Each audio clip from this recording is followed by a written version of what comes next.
was a good job in the first part. All right. But if you play the same way in the fourth quarter as you have in the third, you're going to get your ass beat. But what we've just done ain't no different being 8-0. Have wheels fall off.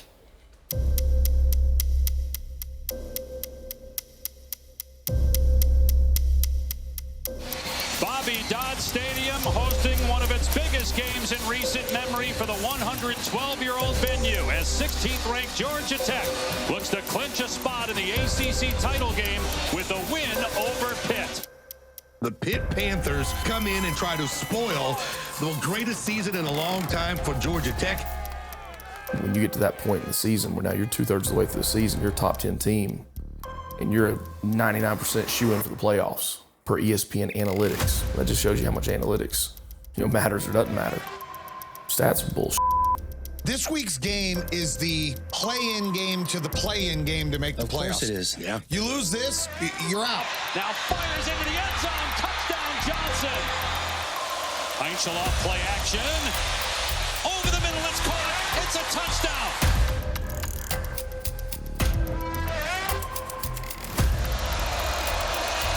Heinzel will keep it and walk into the touchdown. I know Georgia Tech had been struggling, but were they this bad the last couple weeks?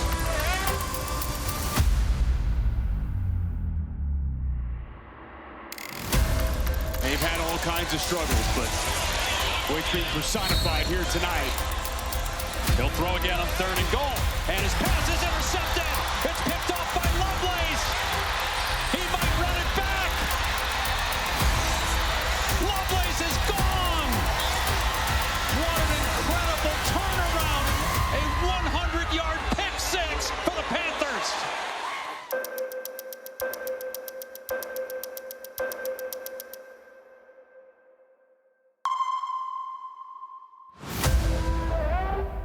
I'm not happy with the way the season ended last year. Matter of fact, extremely still pissed off about the way the season ended last year. If you don't think that's been at the forefront of everything out of my mouth for the last 2.5 months, you're crazy. All right, it has.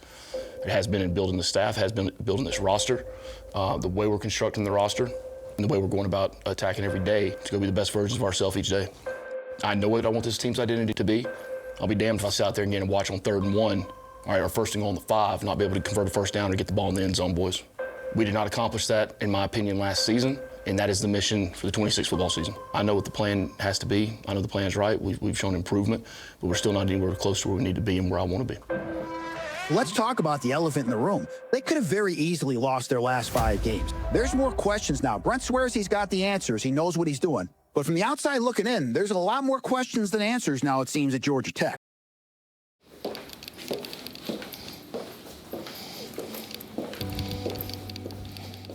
See you in the morning.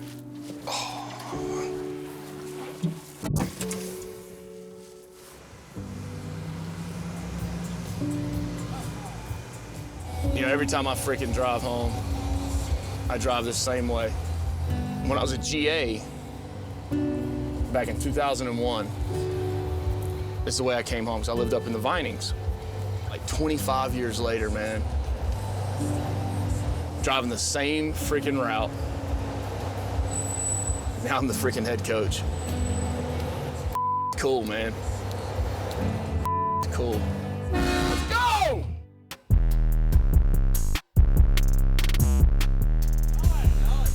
How you play that? Oh my gosh. You supposed to get it all the way?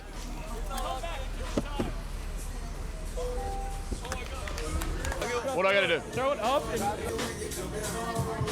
Oh, let's go higher, coach. That was good? All right, I gotta roll. One more. Big one. All right, I gotta go.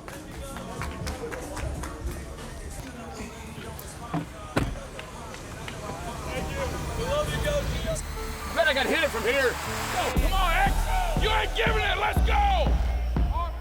So when I look at the things I define toughness of a football team by, we're not even close to what my expectation and my standard is. Toughness is defined to me in a couple of different ways. When I turn the film on I can tell you if you have a tough football team or not. The first thing I watch of the next opponent, I watch their PAT field goal rush. When they're up or down in the game, are they still going just as hard? I'm going to be a great player, and this is what I have to do that. I have to strain to finish. I have to start the right way. I have to tell myself who I am. The second is how you cover kicks on special teams. You can turn the film on and tell the toughness of a team by how they cover kicks. The next one is how you play on the perimeter. Can your receivers sustain and finish blocks? Can your DBs set an edge, get off of blocks, make tackles on the edge, on the perimeter? Crossover run, far leg lead, 1 foot in each square. Next one's how you run the football when everybody in that stadium knows you're going to run the ball. Good. And the last one is how you stop the run when everybody in that stadium knows the other team is going to run the ball.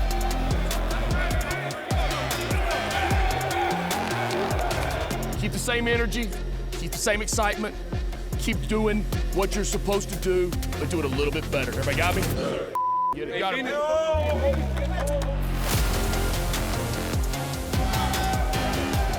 Big man, bitch.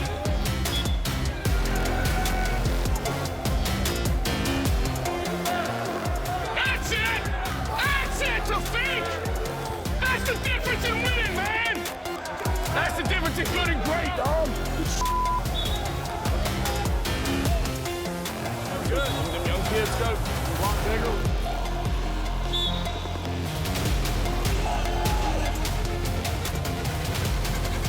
Kyle Eifert has emptied his tank. Understand that the thing we're here for, the thing we are in spring for, is to improve. And in order to make a 5% improvement throughout this spring, we've got to do the not comfortable to any of us. We have to do the that we're not good at. And that we have to do things that aren't always fun. Improvement is not enjoyable. It's rooted in discomfort. But the byproduct of it is what's fun, and that's winning. Embrace the suck. No back end bitching and complaining when you could have done something on the front end to prevent it.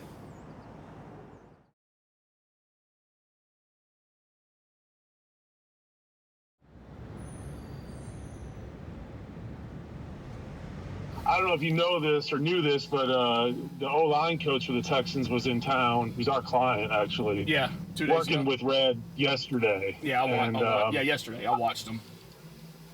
Yep, I think that's a pretty damn good sign. So, I mean, I've got a bunch of teams between 25 and 37. Well, good deal, man. Stay in touch. So, all right, we'll do. Talk to you later. Appreciate it. See you. All right, see you. Yeah! What's up, sweetie?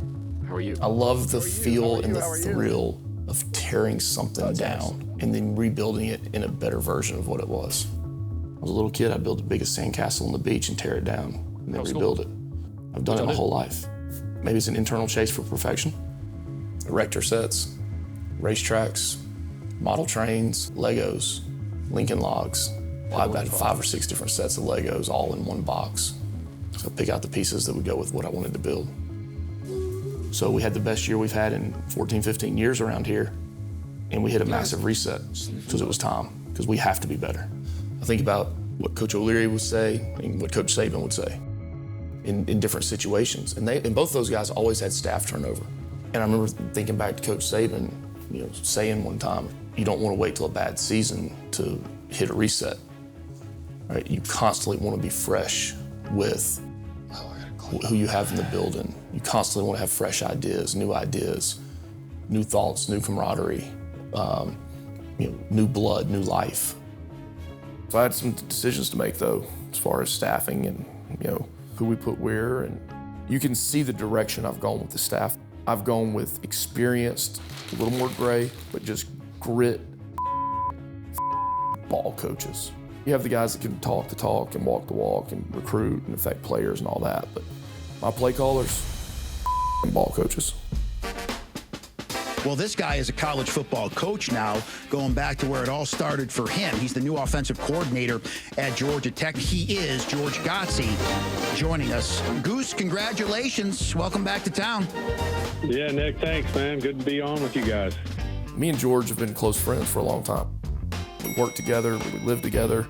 We were together under Coach O'Leary at UCF. We GA'd together. I mean, George was my best man at my wedding. I didn't think this would be possible. If he'd been willing to leave the National Football League, he's somebody I would have wanted in year one. But George was having a great career in the National Football League. Calling plays, coordinating, coaching some of the best players at those positions. My first coordinating position in Houston, where I had 7 different quarterbacks in one year, and we made the playoffs.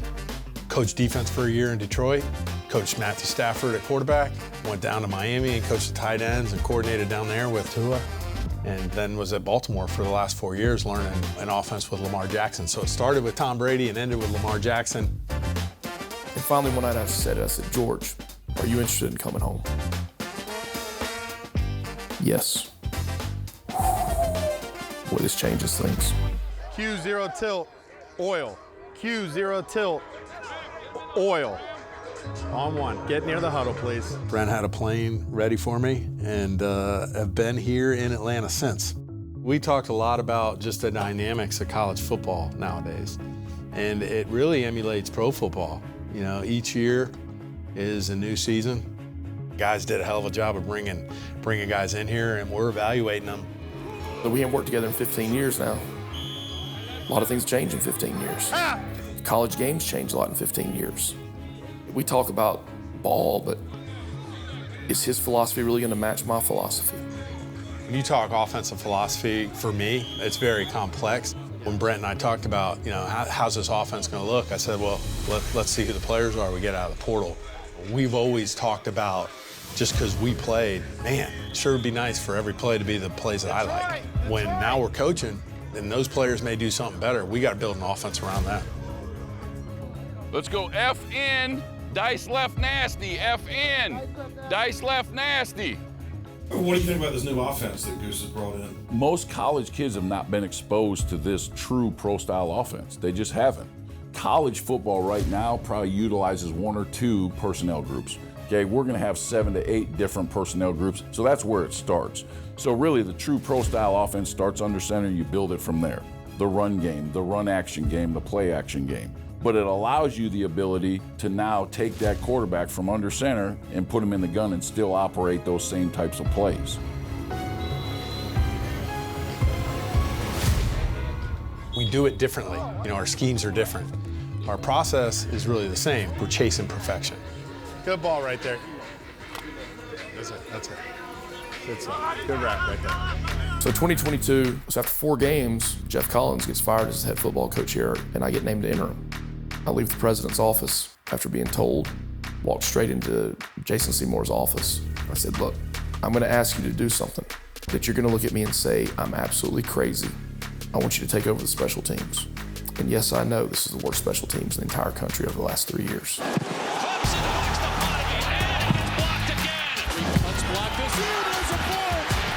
Jason looked at me and said, you're right, coach. I'd have to be absolutely crazy to think about doing that.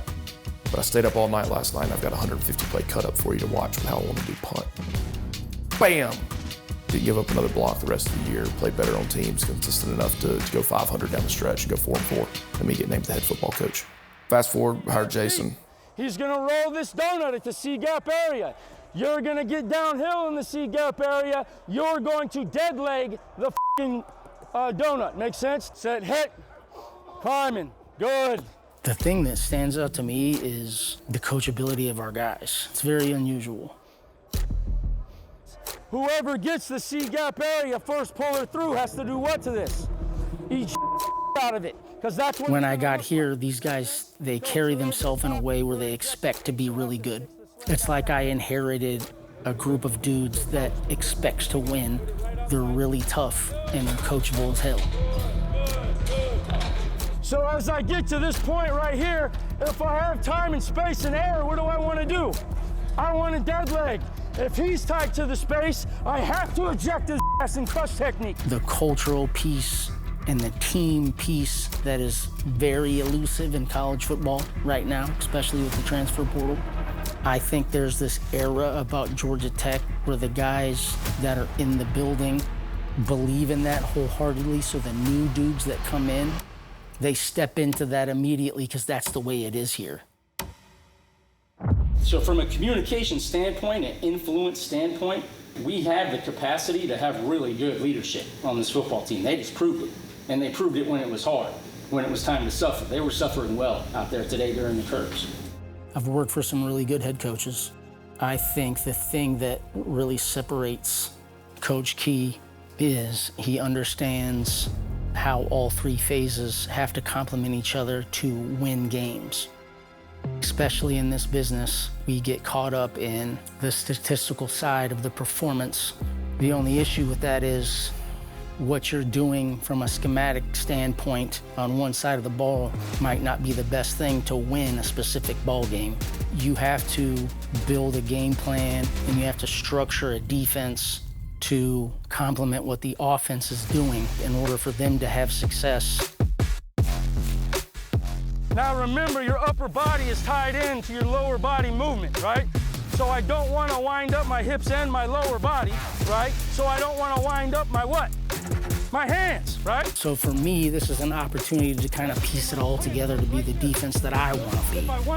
It's been like this journey of 8, 9, 10 years of building this package to where we can go out and really go be one of the better defenses in college football.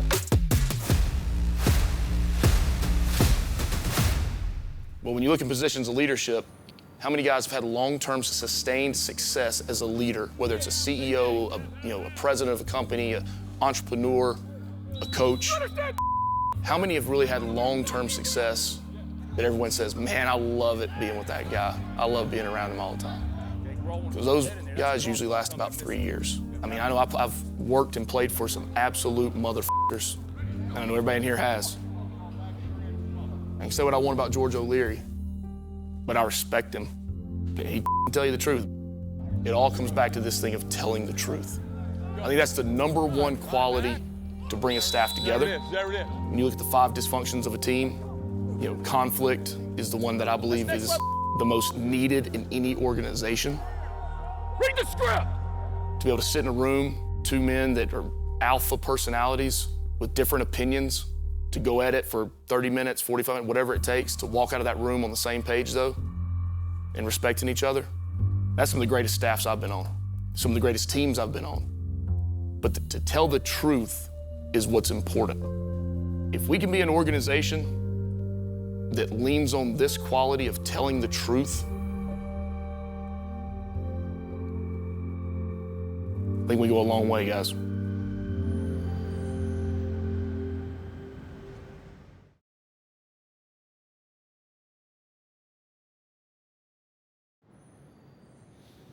How we train it would be good. In college football, we need to get away from this mentality and this mindset of saying, you lost someone to the portal. I didn't lose them. I know where they're at, right? It's not like a quarter I lost to my couch. NFL and free agency, they don't say, hey, the Ravens lost so-and-so in free agency. No, he made a decision what was best for him and his family. All right, the coaches made a decision what was best for their program. Everyone's got a number, but everyone's got a walkaway number too. So that's why you can't get emotionally invested into this thing.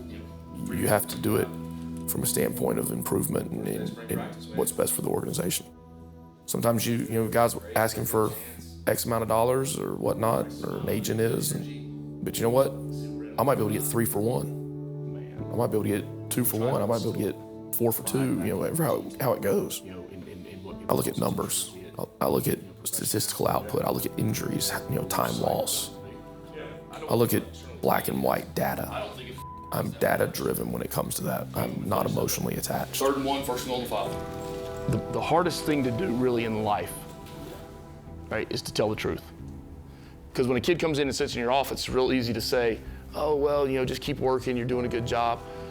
What's hard to say is, you're not naturally as gifted as the person in front of you. Your DNA is not the same.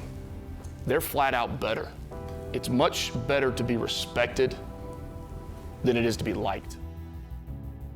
Because when these kids come up to my office, if I was just to tell them what they want to hear, just to get them out and let them say, oh, I'm not going to be pissed, they're going to walk down to the locker room. They're going to tell the other ones, hey, man, he's a good dude. Just go up there and you just ask him for what, just go ask him for it, he'll get it. I'd rather them walk down there and say, man, he's a I respect that he told me the truth. We knew what we needed on the team, what holes we needed to fill. Run game, George, zone schemes. I knew that we were going to have to heavily invest on the defensive side of the football. And a week after the regular season had ended, our backup quarterback came in and said he was going to go into the portal. I knew that we needed a quarterback to fill a need, which is always important. The most important position in all sports, I say. Yeah, so the landscape of college football has put us in this position now, not knowing what your quarterback room is going to look like at the beginning of every season. And there's uncertainty that follows that, which is very unnerving. You know, Winky, if he ever recruits anybody, like he takes pride in who comes in his QB room. You know, and a lot of that does with the character of that human being. He's going to bring in a dude, one that's going to work hard, want to do stuff the right way, and, you know, try to affect people around him. Hoosiers backup quarterback Alberto Mendoza, the brother of Fernando Mendoza, has entered the transfer portal and is committing to Georgia Tech. The 6'2" redshirt freshman has 3 years of eligibility remaining. So right out of high school, you went straight to Indiana. Yeah, I was actually committed to JMU with Coach Sig and that staff. And then they had flipped to Indiana. They left to Indiana the last second. They brought a few of us, very few. I think it was 4 recruits over from JMU, and they asked me to come to Indiana. I was like, let's go, and we ended up doing it, and I'm very happy they did. So you've been in Indiana for 2 years. I mean, you were there for every one of those wins. Yeah, we only lost twice while I was there. We lost to Ohio State and Notre Dame my freshman year, and then obviously we didn't lose my second year, but I was there the whole Coach Sig era, and it was great to learn under that staff. They did a phenomenal job, and I'm forever thankful for what they did, and it was great, but we have a new start now, a new journey, so I'm super excited for this opportunity here at Tech. You know, the portal is like speed dating, they say. So a lot of things happen very fast. I think as a relationship with Coach Winky really helped, just knowing that familiar face and just knowing what they would do here and what they could do here. Talked to Haynes a bunch. Talked to him before I came here, actually, just deciding on what to do, and he's awesome. Talking to everybody, talking to me, telling me what he saw. Over the past couple months, you know, getting to know Berto, great guy, works hard, wants to do stuff the right way. So far, every time I've been in the office, he's up there as well. You know, just wanting to learn. Part of that is, you know, learning a whole new offense, new scheme, new terminology. You know, like I said, he wants to do stuff the right way, so, you know, you can't take shortcuts. We knew we needed to get bigger this year, though. You better have size, especially play the ball that we're going to play. We were going to have to heavily invest on the defensive side of the football. Coach Key told me off the rip, said, I need a leader like you. Love it. Great day to play football. When Jordan came in, you start to hear his story. I mean, he was a high school wide receiver, walked on at Rutgers as a tight end, really good sophomore year, playing D-line. He was also 2-time All-Big Ten academic. And you sit down with him and his family and just kind of hear his story and what is important to him. And right away, I was like, this guy's a fit for us. Georgia Tech, best school where I wanted to be at. Coach Pope told me, he said, we need a guy just like you, dog, experience, coming here to work, leader. Coach Pope's had success with a bunch of portal guys, as we all seen in the past. So obviously what he do works. So off the motion, you should be communicating what now? Okay. Yes, sir. Ray. Because they just went from what? 2x2 to 3x1. Stay locked with me. I always start at first by trying to encourage and try to teach. I'm in it with you together, brother. And then once we started getting into more football stuff, I try to pass my knowledge on the guys, and guys pass their knowledge on me, and that's how we get better as a team. And that's how you bond, too. Stay up, my brother. Come on, Pete. Don't get it, Pete. Coach Pope wants us to cause havoc, penetration, TFLs, pulling off pullers, like being in the backfield, playing fast, playing physical, playing violent, like causing havoc for our offense. The identity of our football team is a tough, physical, disciplined team that will play any opponent, anywhere, anytime, any conditions. And so I wanted to add to the depth of the running back room. Georgia Tech's head coach with us on the Loud Security Systems Newsmaker line. Obviously, the running game going to be key. And for those that don't know about Justice Haynes, can you explain to the folks what he's going to be bringing to the Jackets offense? He's a 3-down back. You know, just total package of what you really like and what I want out of this program. I've always known about Georgia Tech and the prestigious program that it is. When I got in the portal to go to Michigan, not a lot of people know that I came on a visit here. It was like under the radar, no one knows I came here.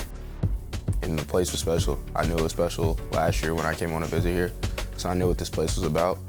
That's how you lose football games. At zero toughness, zero discipline. Put them on the line, AJ, let's run.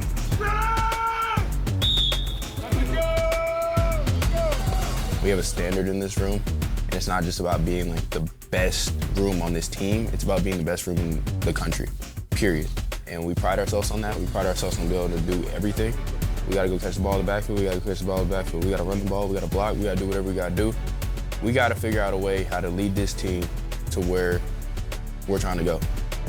So what Father, thank you. Thanks for allowing us to be out here and be in your presence. Thank you for another day, another opportunity to play this beautiful game. Goose one on three, goose one on me, 1, 2, 3, goose one. Gonna be good. Great. Coach Smith, he's new as well, so him just coming in here has been awesome. And the way that he leads us, it starts with him. And the way that he just continues to keep pushing us and finding new ways to figure out things we need to work on, but then also like having tough love, but then also loving us the right way. We had anything from the walkthrough today? Yep. We can watch a little bit of that, you know what I mean? Yeah.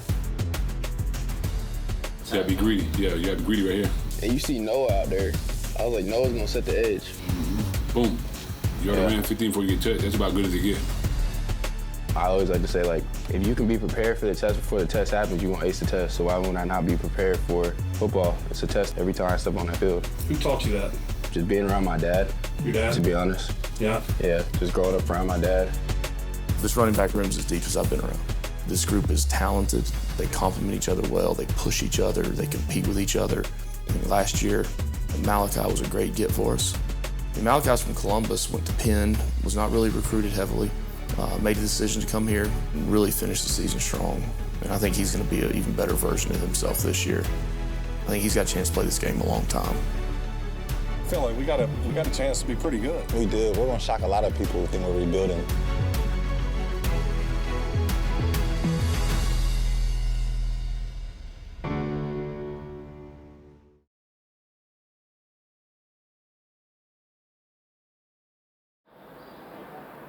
Pushing 6:30 now, kind of getting late on me. I try to be the first one in here now, or I really have to be. I'm getting old now, gotta get in here and get this body going. When you're evaluating dudes to give them leadership roles, you want to take a step back and you want to say, all right, which dudes have the capacity to lead? They're making choices, habits, and decisions on a daily basis that are in line with the vision of the football team. Now you have to go to work on how do I get these guys to influence their teammates to operate the same way they do. What's really cool about this group is the strength of our team right now is the number of guys that have the capacity to do that. You obviously have like your Kyle Efords and guys that have played a lot of football here. Here we go, let's get it. Dead leg either way, Kyle, doesn't matter. Here we go. Ready, set, hit. Good, I'm dead leg. Good, good, good, good, good, good, good. All the way to contact. Nice job. Really and truly, that's just kind of what it is now. I mean, it's kind of what we're getting used to. A whole lot of change, new staff, new players. You really just got to, set a whole new standard. But we have the ability to pick up some crazy talent through the portal, so we just got to get them in here and let them know our standards, and that's really the biggest obstacle. Speaking of last year's team, we had a really strong senior group. Because obviously they're all gone. We kept our eyes open to see who it was, and we wanted to see who could step in front, who could take that position. I think it's hard as coaches to pick your own leaders, because what happens is we see different things than what the team sees, right? So not only is it who's stepping out in front and actually speaking and leading, but how the guys are responding to it. Hey, bench far, smoke that bitch. Bench far, ready. Hey, it's gonna be a rip. Good. Hey, Dalen, you feel that? Keep it still. I remember when I first got here, I was just kind of asking some of the older guys like about the class and whatnot. They're like class? Like, yo, I'm gonna go to class? Like, bro, what you mean I'm gonna go to class? So that was a major thing. So like once we started living right, everything changed. Like going to class, coming to meals on time, tutoring on time, like everything everything truly changed. Like once you're living right off the field, it carries over, and it goes for that everywhere. So for me, when I look at leadership, I look at first and foremost who has the capacity to influence, right? So the capacity to influence is when somebody verbalizes something, other players respond to that. So my job is, what do we want the messaging to be that we say we stand on in this program? Ready, set, hit. Good pull, yeah, that's what we want, right? Now when you get right here, it's the same progression. I just scraped. I have a C-gap area presence. Boom, it's the same progression. Everybody good right there? Here we go, let's get it. Boogie's, he's the realest dude there is. He has a famous saying called "suffer well," and that's pretty much what I live by at this point too. And it's, you're suffering, but you're conscious of the suffer, and you're conscious that it's making you better, making you your best version of yourself. That's the one thing that'll stick with me for the rest of my life, I'm sure, from Coach Bud. But I mean, overall, ball is ball for him. Like he's a mad scientist when it comes to the football. So like with Boog, it's the mental piece for he's a real serious dude. So what was your first year here? Your first year was 2022. It was the year that Coach Key. Are you like old man River on the team? How many players like that are there? I think it's just me and Kyle. It's just us left. Y'all the only two left? Yeah, I mean it's kind of crazy because I don't feel old, but I mean we're the two old guys on the team now. It's a little weird, but it's been a crazy ride for sure. And here comes the fire drill. They will line Aiden Burr up. The snap is off. It is on the way. It's got the distance. You guys have rolled that thing out like you've done it 1,000 times. I mean, that's something that we practice a lot. Coach Salem, our special teams coordinator, I mean, I remember last spring him rolling out a ball and giving us like 9 seconds to go out there and kick it, and we had talked about that week. We had prepared for it that week, and a lot of the coaches on the staff, they had said that they had been coaching forever and that's never happened. And we had 2 of them last year, and it's just, always being prepared for a situation that it might never come up, but we're prepared for it. And it's a big play, and I'm glad we executed it. You know how Marshall was very smooth with it, very fast. I trust him anywhere on the field. And he's one of the best football players on this football team. And I think he's one of the best football players in the country.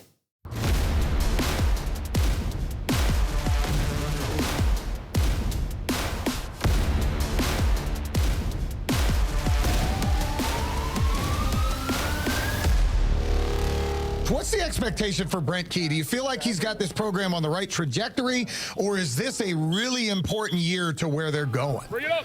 Man, I put Brent Key in my top 5 underrated coaches in college football.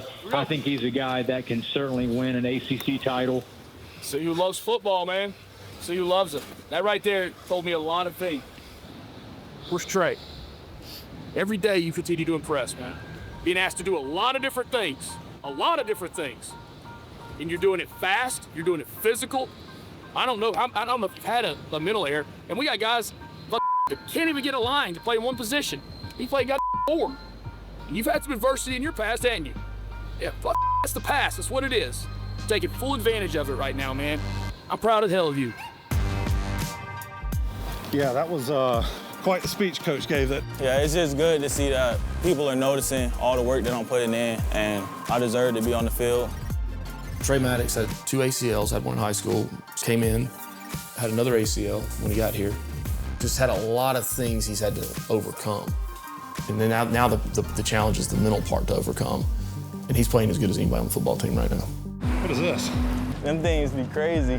It's like they deliver the food. I guess the restaurant, they just drop it in the robot and they drive all the way to the destination. How many classes are you taking this semester? I think I'm in 5. I'm in a lab science right now. The rest of them are business management classes. So we have 12 groups, which means 4 groups will present on the next 3 days. But I'm getting through it. Semester coming to an end, so we right there. don't know if it's happening everywhere or it's just something that's kind of unique to right here. You know, you look at it and say, we have a really mature team. This is very different with this group. So much more professional, whether it's how they go about their studies, their business, their film study, their extra work, the way they take care of their bodies. They work their butts off. School's no joke, huh? No, it's not. I understand you're a pretty smart dude, though. What's your major? Aerospace engineering. I'm not gonna lie, it's a lot of late nights, a lot of weekends spent doing homework instead of hanging out or whatever. But I enjoy it. Sink your hips! Jamison Riggs is having a hell of a spring. Shocking. An offensive lineman takes a couple of years to develop. Holy cow, can you believe it? But he's flipped a switch, and Mo has changed that kid. Maybe not changed him, Mo brought out the real Jamison Riggs. Don't mistake my energy, okay? Everybody here wants something, right? And you're fighting your ass off every day. You gotta show up! This spring's been really good for me. I don't know if it was the new coaches kind of gave me a fresh start or what. I feel like I really came out of my shell, I guess. I've been playing really hard, been attacking everything with just kind of a different mindset, really getting after it. Man, so you haven't been here very long at all, huh? Nah, man. Been here since January 12th. January 12th. Yes, sir. Alabama? Yes, sir. What up, Pi? Hey, bro. This is. Can't get on he started acting up. No, I ain't even. What you doing, twin? I'm getting treatment, bro. No, you're not. Cause like when I was getting recruited, I used to watch them practice, and it's totally different than what I was doing at Bama with DeBoer. And it's pretty much the same thing with Coach Key when Saban was at Bama. It's literally like a motto, Yeah. Alabama's not practicing like that. Nah. I gotta say, when I came in February at jacket drills, we were getting after it. Yeah, straight here. Man. I mean, I swear it's another model of Saban, bro. Yeah. Like, Coach Key be like, that good ain't good enough. No matter what, so like, no good enough. That's how you get the best out of your teammates, though. Like when you coach them and stuff like that, bring them all together. That's really how you got to go about it. Cause it can't be a coach-led team. It got to be a player-led. So. Yo. What you doing, man? Why they got this standing next to Buddy, man? Huh? So, what you, man? I'm doing good. You good? Yeah, yes, sir. Yes, sir. One of the most vital pieces of our entire organization is AP, and the coolest thing about it is the way it all happened. I'm the interim. I brought him in and said, "You want to be the director of player development?" Kind of said, "What was that?" I said, "You're going to run the locker room." I said, "You'll be in charge of the leadership group." And it's morphed and rolled into something much bigger. But in that conversation, he asked me, what do I want to do in this profession for real? I mentioned, I want to be a part of, a player development and just, help guys from being boys to becoming men. And he just told me, I have a whole program for that, and I think you'd be really good running it. So we had a team meeting on Sunday night after we played Pittsburgh, the very first game that I was the interim. Looked at the team, and I said, I want to make the announcement in here that I promoted him to director of player development. And the whole team just erupted. Wow, let's go. This afternoon, we're going to take our leadership group to F1, let them do some bonding together, hang out together. I might be trash, I ain't gonna lie. Me, Kyle Riggs, and Oh, it's me? The leadership group is a liaison from the rest of the team to the coaching staff, basically to Coach Key, and vice versa as well. So there's an issue from Coach Key that he wants to get a message to the team. He can do it through the leadership group as a team idea and not just necessarily coming from the top down. Oh! Hey, chill out. Whenever we get this group together, it's crazy because they're so competitive. Who is that, bro? Who is spitting me out? Hey, hit that boy, hit that boy. The last time we got them together was actually at Coach Key's house, and they were playing dominoes, and I think it was Jordan Walker slammed the dominoes down. The wheel on the chair shattered. So I'm gonna go ahead and say somebody's gonna break something today. Nah, I can't be in 10th place. Oh yeah, I'm sliding. man, Grady's done this. He's holding out on y'all. Not even close. Hey, bro, this is why I stick to football. This is the running back for Georgia Tech football, guys.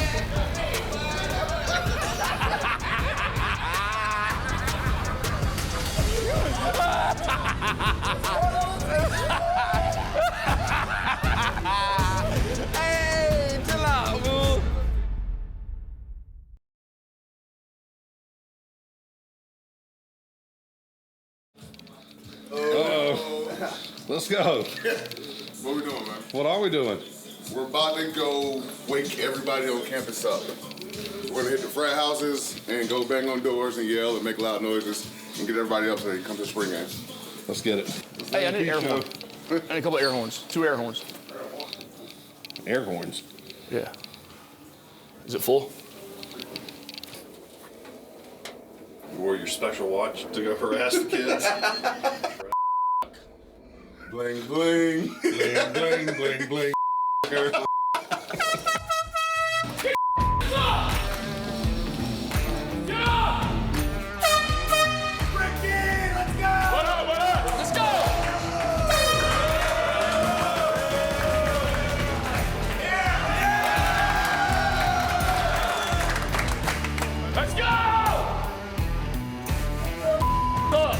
Loser right now. Let's go. Get up. Get up. I'm on, baby. Come on, Billy. I mean, seriously, Mr. Pibb. What's up, man? What y'all doing? Good, man. How are you? Good. Good. Y'all ready for the day? Yeah. Get out of it healthy and That's it. go wake these frat kids up. There you go. Go wake them up. All right, man. See ya. Good to see you. Let's go, let's go. Can you send the back of that? There you go. Thanks, man. Appreciate it. What's up, boys? What's up? What's up? What's up? What's up? What's up? What's up? What's up?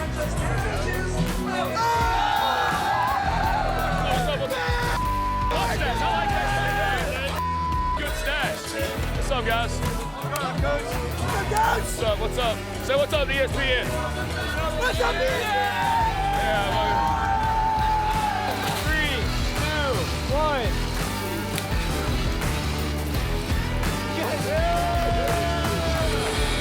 That is awesome. That is awesome. I'm going to do one after the scrimmage. It is a gorgeous day to get a glimpse of the future as we welcome you to Bobby Dodd Stadium at Hyundai Field and the 2026 White and Gold Spring Game after a 9-win season that featured so many milestones and thrilling moments. The Yellow Jackets are hungry to sustain that standard, and today they'll put that hard work on display for our great Georgia Tech fans. Biggest thing today I want to see you guys do is play hard. Have fun today. That's what don't ever forget, we play this game. It's a game, and we have fun doing this. All right? Be disciplined, play with toughness, but have fun out here. Let's go. All your family on 3. 1, 2, 3. We have a big day? Yes, sir. Got to. My mom here. We got my people here. Have a good day.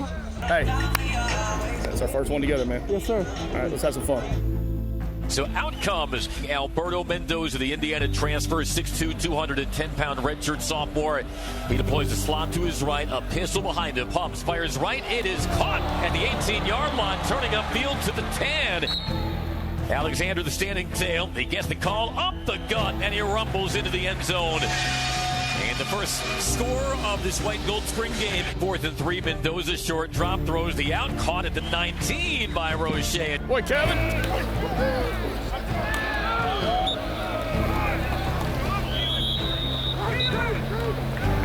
Two receivers, right, one left. A pistol look from Mendoza, who swivels and hands off to Hosley, hunting up the middle at the 15, at the 10. They let him cruise into the end zone. Running back room, Justice Haynes joins Malachi Hosley. You got Traylon Maddox, you got J.P. Powell. Chad Alexander. Shane Marshall. Yes, sir. It's really good. A nice run breaking off the left side, and there he goes, 30, 20, 10, touchdown.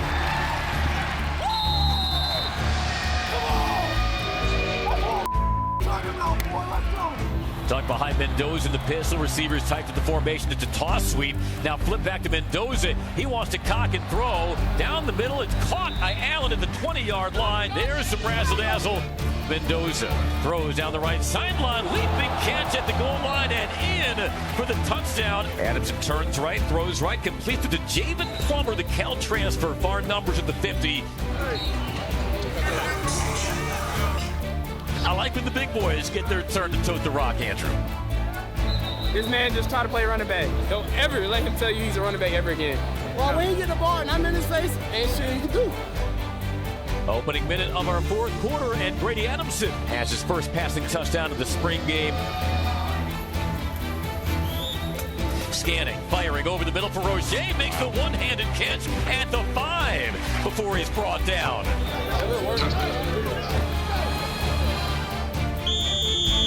Sack. We're going to get our first look at the true freshman Cole Bergeron. Looking short side instead. Rainbows it down the left sideline. Over the shoulder and a catch made in plus territory.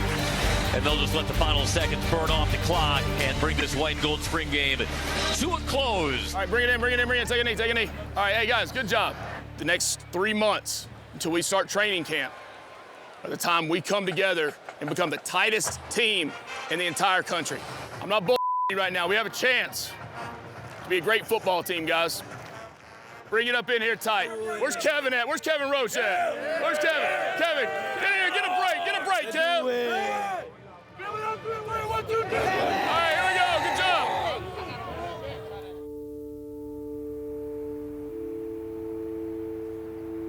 I just had one of those moments. Not many times I take the time to do it, but that was just one of them. To sit here and think about times playing on that field, coaching on that field, and wow. This is for every Georgia Tech football player that's ever worn white and gold, that's ever played on this field, that's bled on this field. And a lot of them have cried on this field. That's who it's for. It's for all of us, man. It's for all of us. The good days, the dark days, all of them. But we're back.